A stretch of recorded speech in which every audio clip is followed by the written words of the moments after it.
Hi, this assignment proved to be a bit difficult for me because I haven't had cable in a few years, and while I do see advertisements on Hulu, Hulu does targeted advertisements for their audience, and since I don't really drink much and don't really look things up like that, I haven't really encountered any Hulu advertisements that were alcohol related, at least not that I can remember. So, what I decided to do was go on YouTube and look up some commercials, some beer and liquor commercials, just to do my research and see what was out there these days. And what I found was actually very interesting because what I was expecting to find really is almost like what you see in music videos for some reason.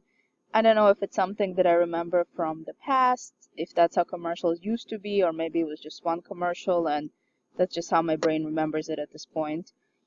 But what I do remember is kind of like this sexiness to liquor commercials. Like I said, almost like music videos with like half naked women and diamonds and extravagance and everything. And it was interesting to me because that's actually not what I found watching back on advertisements. And the first ones that I started with were beer. So the first one I started with was actually Sam Adams because it's local and it's the first thing that came to my mind because I've been on a brewery tour there and everything. And let me just tell you a little bit of what I found. Um, so for the Sam Adams one, the first one I looked up was from, I wanted to do like different years a little bit just so I get more of a perspective. And one commercial was from 1996. It showed a man sitting in an outside cafe and pouring Sam Adams into his glass. And as he's doing it, and you can see the perspective through the glass, as he's doing it, this man steals the purse from a woman and he starts to run away. And you think the guy's going to spring up and run after him, but no, the Sam Adams is too important. So he finishes pouring the glass and then he takes the cap from the bottle and he swings it and it hits the guy right in the head. The guy falls and gets caught. So that was kind of an interesting one because it wasn't necessarily sexy or seductive, but there was definitely like a feeling of empowerment, like he was like a James Bond or something from drinking the Sam Adams. So there was like a coolness to it, but not in the way that I thought these commercials were gonna go. Um, and then I looked at another one from 2008, and that one showed three guys walking into a bar. There's an attractive blonde bartender, but she's very stoic, and she has an accent. So it kind of seems like they're somewhere else in the world, and she tells them that this bar has 170 different beers, and she hands them a menu, and she tells them, I'll give you a second, and then the guy cuts her off, and he says, no, I'm ready. I'll have a Sam Adams. And then she smiles, and she pours them a Sam Adams, and this pilgrim-looking guy, they shift to a pilgrim-looking guy who says, you can be anywhere in the world, but there's nothing better than Sam Adams. So once again, while the bartender was attractive and the bar scene was definitely cool, I can't really say that Sam Adams really perpetuates like a seductiveness to beer.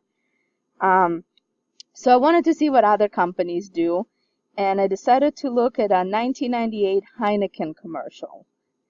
And obviously from these big names, you can tell that I don't know much about beer. But in this commercial, a man and a woman are sitting at a romantic restaurant, and the song Unforgettable is playing.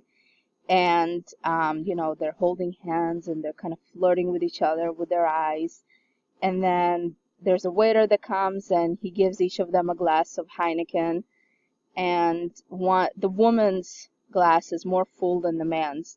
And so she looks away for a second just to look at something, and the guy switches their glasses because he wants the fuller one. And that one was just a little more, if anything, it was more humorous. It wasn't really like sexy. other than the attractive people. But once again, it was very classy and the music was classy, so it caught me more as a humorous one. Now, a more modern commercial from 2017, I believe. I wanted to explain it, but I feel like you just have to watch it, so I am going to play it because it's very interesting. Let me see if I can make this work. Alright. I would describe my political views as the new right. I'd say that I'm left.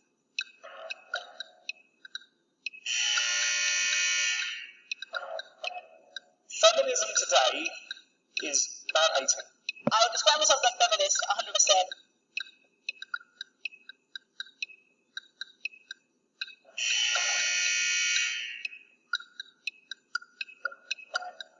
I don't believe that climate change exists. We're not taking enough action on climate change. I think it's about time these people got off their high horse and started looking for credible problems that actually exist. It's absolutely critical that trans people have their own voice. That's not right. You can't, you're a man, be a man, or you're a female, be a female. Women do need to remember that we need you to have our children. Could I be friends with someone that said women's places in the home? Right, okay, well, I'm an expert at flat packs. If you have any trouble, just watch me. It's like I've got your instructions here. I think so. Let me help you. Let's just that bit there.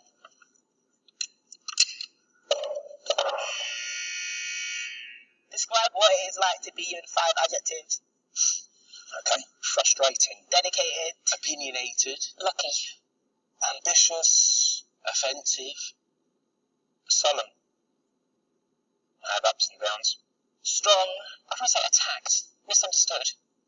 Name 3 things you and I have in common. We're both male, we're both confident, and we're both loudly spoken. We know each other better than people who've known each other for 10 minutes should. You seem quite ambitious and positive, and you've got this really got a glow. Do you know what I'm saying? Your aura's pretty cool. I'm sensing, are you for military or something? People have said that, but there is no history. So are you then ex-military? Yeah. If you're ex-military, I'm very proud of you already. So I grew up in a bit of a rough state. I've experienced homelessness. I've known what it's like to have absolutely nothing. Yeah. So yeah, I'm definitely most grateful just for life. We've only just met, but I think you're the sort of person that would listen to me and we'd have a discussion rather than, oh yeah, you kids hang out with man. Let's go. Right, chance. Goodness sake. Right, mate. Let me turn and look. Perfect. Oh, yeah. There you go. So basically, I think we just put a bar. Yeah. Okay. Here, each take a bottle and place it on its corresponding markings on the bar. Attention. Please now stand to watch a short film. Feminism today is definitely an excuse for misandry, man-hating. If somebody said to me that climate change is destroying the world, then I'd say that is total piffle. To transgender, it is very odd. We're not set up to understand or see things like that. I am a daughter, a wife. I am transgender. I feel like the battle for feminism definitely isn't done. The fight is never going to be over, if I'm honest with you. You now have a choice. You may go, or you can stay and discuss your differences over a beer.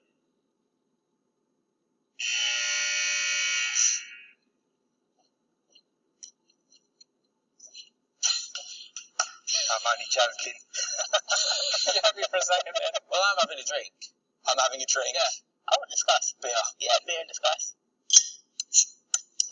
Cheers. At the end of the day, mate, I'm reaching out to people, you know, and you know, even if you wanted to convince people about your point, the productive thing to do would be to sit down and Engage. I've been brought up in a way where everything's black and white, but life isn't black and white. Yeah, I'm just me. Yeah, smash the patriarchy. I'll give you my mobile number, you give me yours, and we'll keep in touch. I'd have to tell my girlfriend that I'll be texting another girl. She might get a bit upset with that, but I'll have to get round to it. She'll tell my girlfriend. Okay, so okay. So that commercial was just very powerful. That's why I felt like I needed to share it instead of just describing it. And I was just very surprised at how far commercials go today, how involved they are, and they go past whatever they are advertising. It was just very eye-opening. Um, so then I decided to look at some commercials for hard liquor because I was like, oh, maybe it's not the beers. Maybe beers are not the culprit. Maybe it's the hard liquor. And I was actually very impressed to find that Smirnoff, for example, featured a lot of commercials with Laverne Cox. And then they also had like these long, complex stories or just like interesting stories. It wasn't just, all sex and clubbing and, dancing or whatever. For example, one Smirnoff commercial was very fast-paced, very adrenaline pumping, and it was about the Smirnoff story and how it got smuggled in from Russia through the ages and how it finally came here and became what it is today.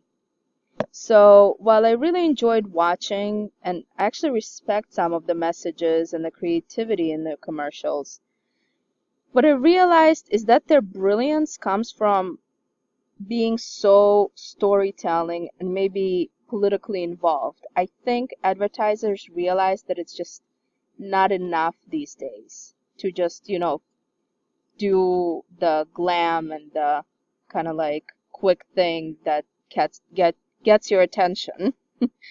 Maybe it used to be back in the day because most commercials on TV could only probably last 30 seconds to a minute at most, and they had to be quick and memorable and catch your eye. But today it's almost like an art, and so they are not as fast and sexy, but they still serve the same purpose of showing how centralized alcohol is in the core of our society. You can sit together and have a Heineken and be completely different people. And it's brilliant. It really is. So I came to the conclusion, though, that I don't think alcohol advertisements are really the issue when it comes to people's attitudes towards drinking.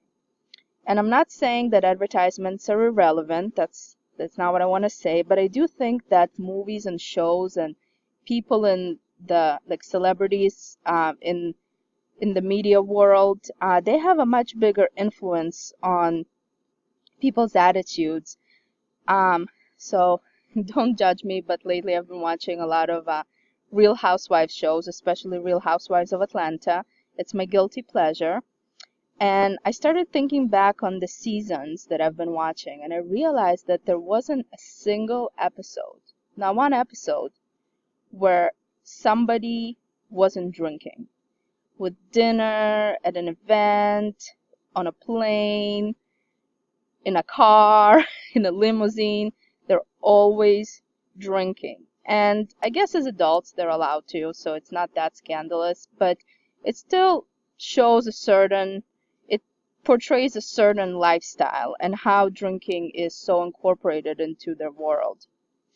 And then another show my husband has been watching, so I've been kind of catching it here and there, is Shameless.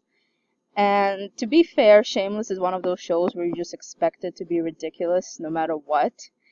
But it just shows you that it's one of the most highly rated shows out there.